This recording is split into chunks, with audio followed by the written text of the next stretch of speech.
The views and opinions expressed on this program are those of the guests appearing on the program and do not necessarily reflect the views and opinions of 8 News Now or Nexstar Media Group. Tonight on Politics Now, tariffs return, new trade fees from the White House, and Senator Jackie Rosen's reaction. Data center debate. Henderson considers a new moratorium on construction will look at the national debate.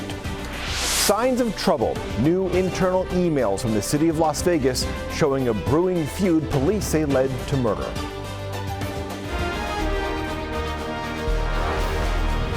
You're watching Politics Now with John Langler on 8 News Now. Thank you for joining us. In Henderson, a pause on a pause. City council members decided this week not to create a 6-month moratorium on data center projects, but it is clear they want guidance and protections for future construction. 8 News Now reporter James Schaefer explains. It's important for me to have the data. I cannot, in a clear conscience, make a decision without that data. More data on data centers. The city of Henderson not sold on their current policy, now seeking a rewrite. Negotiate all of these issues and say no if somebody isn't able to meet this criteria. But first, the city council heard feedback from the public, some of whom were protesting on the city hall steps as a possible 180-day ban was considered on data center applications. People of Henderson deserve to have their voices heard before irreversible decisions are made. Many residents simply do not want Henderson to become a hub for more data centers. Some saying a 6-month ban wasn't long enough. I urge you to pass this moratorium, to extend it for a full year, and to not lift it until after the next legislative session. But just how many data centers are in Henderson? Well, really, just Google.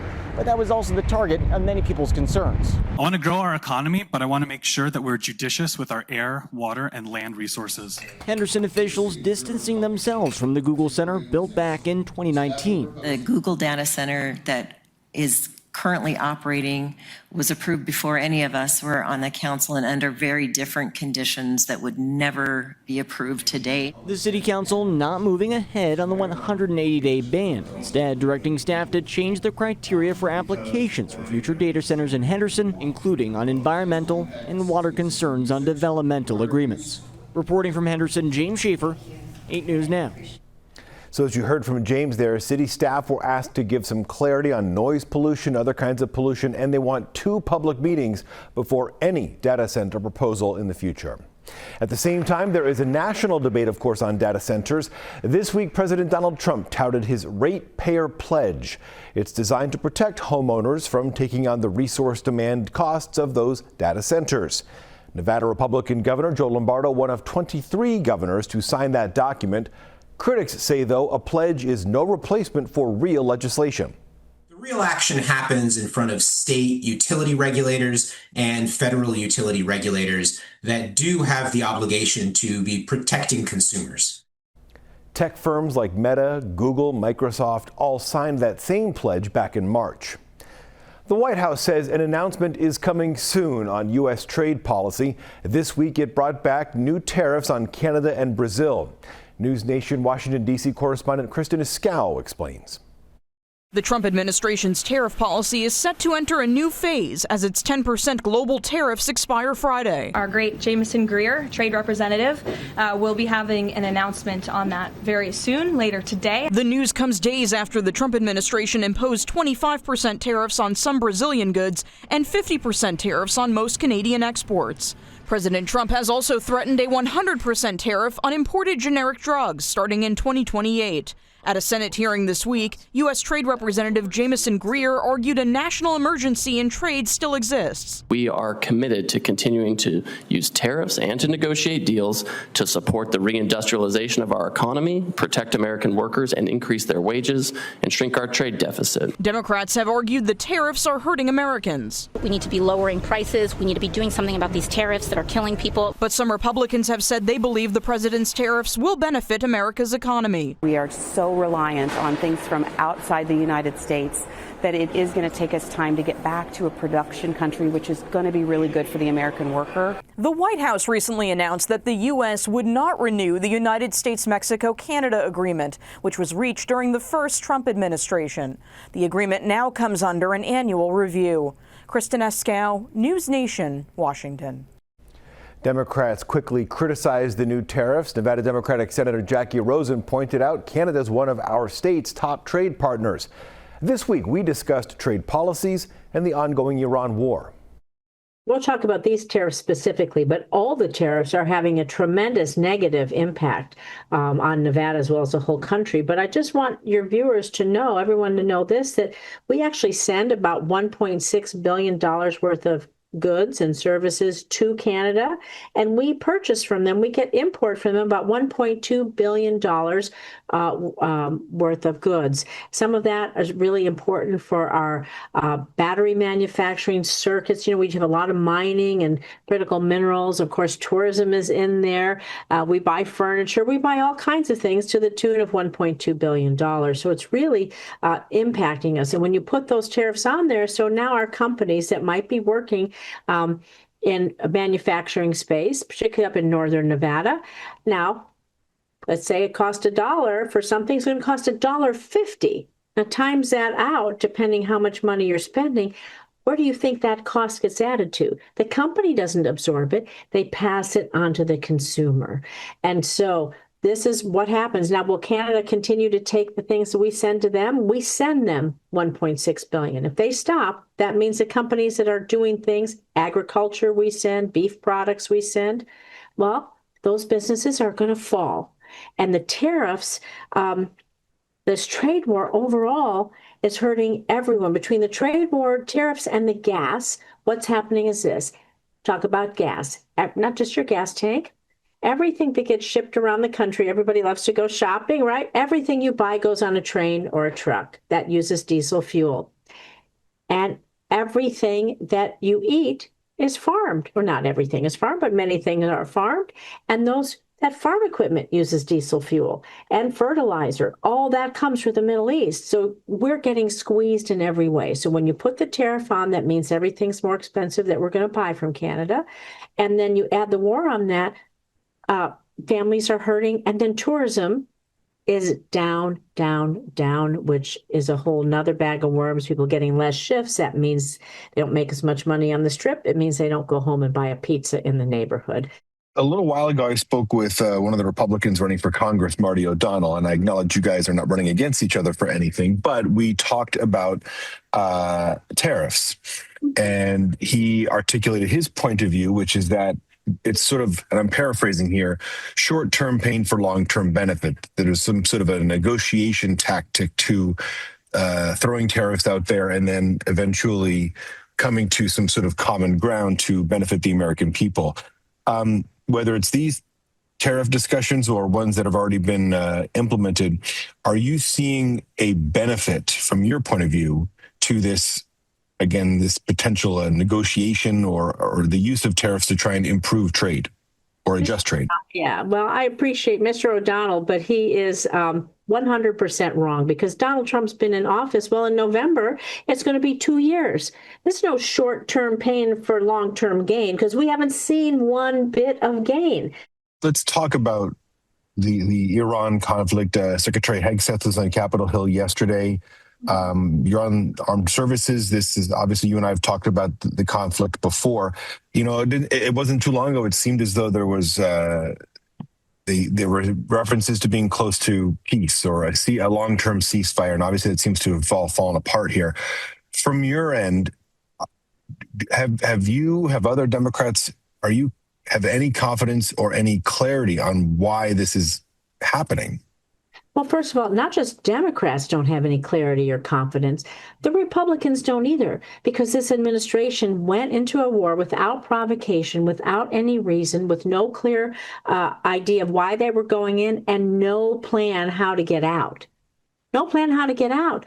I think Donald Trump and some of his administration said, who knew they'd close the Strait of Hormuz? Well, look at a map.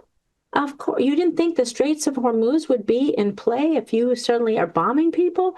And so Secretary Hegseth is asking for money without even coming to talk to us about what he's doing.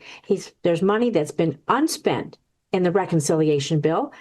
He said, well, we need to save that. So he's got money in the bank he hasn't even spent, and he wants more of a blank check for Donald Trump to do what he wants. Again, 18, I believe, individuals, someone's beloved, have lost their lives, hundreds have injured. They're not talking to us. They're not transparent, and they just continue to not negotiate in good faith with any confidence that there will be an end to this, because they don't know what they're doing.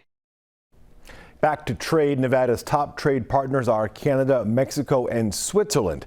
So what are they trading? Our top exports are gold and copper, and then it's computer parts, machines for data centers. Those are already playing an increasing role, as you can see on the screen there, in Nevada's economy. Nevada Democrats are once again closer to getting the first presidential primary in 2028. The Hill reported this week Nevada and South Carolina are the two finalists to have the first primary. South Carolina opened the calendar back in 2024. Prominent Latino Democrats are pushing for Nevada. Leading African American Democrats want South Carolina. A DNC calendar vote is expected next month. A lawsuit which could cost the state of Nevada more than $1 billion is now underway here in Clark County. Developers of Coyote Springs blamed Nevada for that failed golf course community development north of Las Vegas. The state engineer said water needed for the project isn't available. After years of legal wrangling, Coyote Springs sued. Nevada attorneys say water rights, though, are a public resource not subject to zoning rules. That is the heart of the discussion. The trial is expected to last several months. Next here on Politics Now, warning signs missed. Internal emails shed light on the deadly feud between two City of Las Vegas employees. Plus, out with the old, an unloved state building makes way for affordable homes.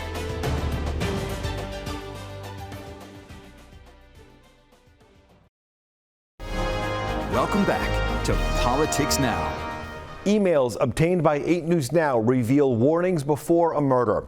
A City of Las Vegas maintenance worker accused of killing his colleague. The suspect claims the victim was harassing him. Aaron Ariano follows the paper trail. Bryce and Kim appeared to warn supervisors at the City of Las Vegas multiple times about troubles he had with coworker Joy McLean months before Kim, according to police, shot and killed McLean. The first sign of trouble comes on February 12th of this year, when Joy McLean asks an HR employee to request a transfer away from their downtown maintenance site. He says due to an unforeseen emergency. That emergency not made clear until February 14th, when Bryce and Kim emails a streets and sanitation supervisor about 3 incidences involving McLean. Coworkers described their escalation to us. We agreed to hide their identity. Bryson was a good guy that got pushed to his limits. The first, detailed by Kim, allegedly occurred on January 26th, when he says McLean unlatched the bed of a dump truck, causing it to nearly crush Kim's feet. Kim says this is the second time McLean unlatched the bed, and he has never had this issue working with anyone else. Kim then talks about February 8th, when he alleges McLean stared him down at work for no apparent reason, saying he feels like McLean is trying to get him to lose his cool and, quote, get a case against Kim. Kim says this is creating an uncomfortable and toxic workplace. They had went to management and asked them to please separate them physically at the workplace. And that's pretty much what management should have done from the get-go. The next day, Kim receives this text from McLean after work. Kim tells his supervisors McLean makes personal attacks and accusations regarding Kim's wife and steroid use. Finally, back to work after a few days off, McLean says Kim confronts him again. Witnessed by 2 other coworkers, McLean asking him why he did not respond to his text. One coworker's written testimony claims Kim told McLean he did not have to respond to him and wants nothing to do with him. McLean then accusing Kim of getting the city involved, repeatedly telling Kim, "You're not going to win," over and over again until a crew leader intervenes. He's been telling him that he's messing with him, keeps messing, and they didn't do anything. By this point, management catching on, realizing McLean's request to transfer stems from this beef between the two. The issue making its way to then Director of Public Works, Joey Paskey. who says on February 17th they're investigating. The deputy director of public works tells McLean he cannot transfer due to signing a contract which keeps him at the same work site until the end of the year. Even to the detriment of the other employees, he was sticking to his story that you cannot bid outside of your bid time. Paskey says in an email, issues with a coworker is generally not a reason to change sites. Meetings and interviews are set for early March with McLean, Kim, and any other witnesses to their beef. Before those meetings, McLean sends his complaints against Kim, calling Kim aggressive and confronting him over the work truck incident, and saying Kim made a joke about locking McLean in the bathroom, which McLean perceived as imminent violence. By the time all the interviews are done, McLean is the one who is put on paid administrative leave for the February 13th confrontation. The review concluded there was not enough witnesses or documentation to substantiate the truck bed incident. Management concluded while McLean was on leave, his conduct only constituted a written reprimand and was allowed back to work in mid-March, where he continued working at the same work site as Kim. Reporting in the newsroom, Aaron Ariano, 8 News Now. City officials, meanwhile, say steps were taken to ensure Kim and McLean were reassigned away from each other. Kim, meanwhile, faces an open murder charge. He claims, as you just heard, the city did not do enough to help. Every year, hundreds of local children rely on foster families. Also, every year, the challenge to find qualified caregivers remains. Clark County Family Services says its last public awareness campaign came from a $925,000 grant, and that outreach did increase website traffic and recruitment by 70%. But this week, staff said more is needed. Anytime we have families come in for an information session, we do ask them, how'd you hear about us? Why are you interested? What do you know? And number one is word of mouth. And so that's why we need to keep the information out there, because we need people talking about foster care. We need people to be interested in opening up their homes to children. And on that topic, this week, Clark County did approve another $600,000 to keep the campaign going. There are about 3,600 children in foster care in Clark County right now. The county needs about 200 more foster care homes. Prim Valley Resort is back open. It now has new operators and new optimism. Terrible's now runs Prim, the entire town. It briefly shut down, though, Prim Valley Resort, just to kind of get things back in order. It was 17 days. Earlier this month, Terrible's took over Prim from Affinity Gaming. Affinity said the town of Prim was a financial drain and should be closed. But now the state line landmark is back. We truly mean it. This is Nevadans helping Nevadans. This is truly what we are trying to do and get this place back to the forefront. Terrible's is planning additional dining options at the Prim Valley Resort. That includes a new coffee bar, steakhouse, 24-hour cafe. It's unclear what will happen with the other 2 casinos in Prim that are still closed. The future is also unclear for the mostly empty Outlet Mall. Next year on Politics Now, new life. We'll tell you what's next for the old Grant Sawyer State Building near downtown. Also coming up, Governor Joe Lombardo pulled over. A new complaint over this viral video.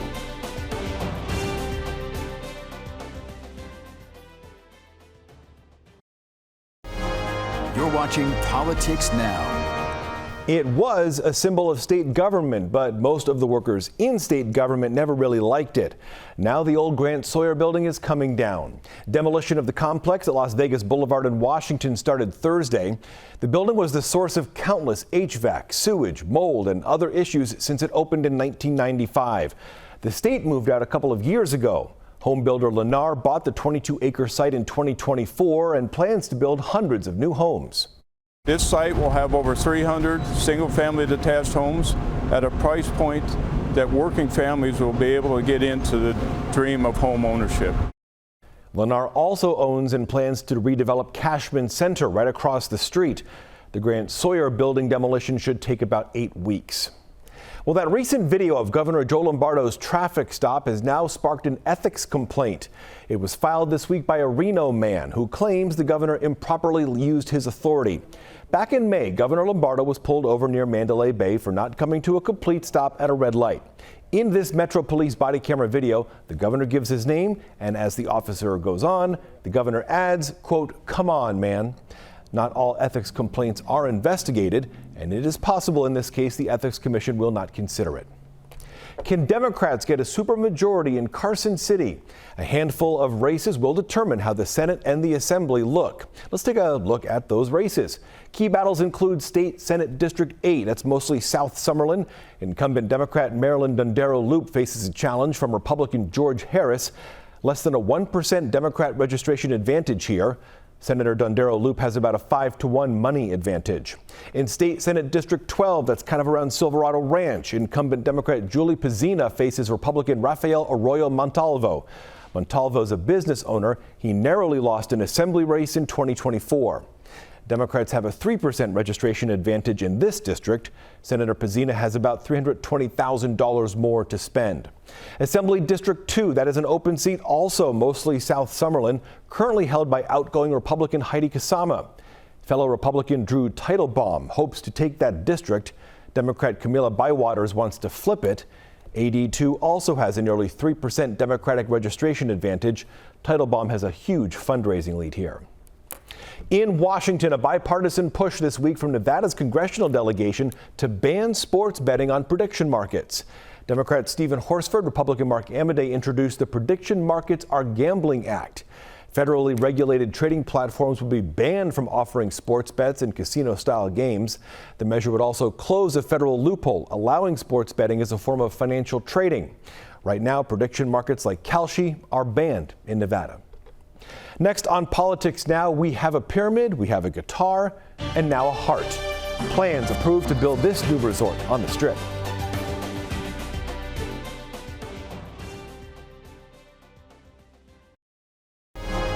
Welcome back to Politics Now. This week, Clark County commissioners approved plans for this new Strip resort. Its most distinctive feature, as you can tell, an illuminated heart.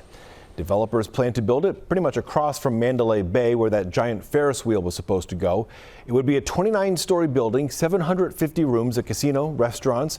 We have a lot more on this proposed Heart Hotel at 8newsnow.com. That'll do it for us this week here on Politics Now. For the latest in political news, don't forget, go to 8newsnow.com. We'll have everything there, and we're back with you right here next week. Thanks for watching. Take care.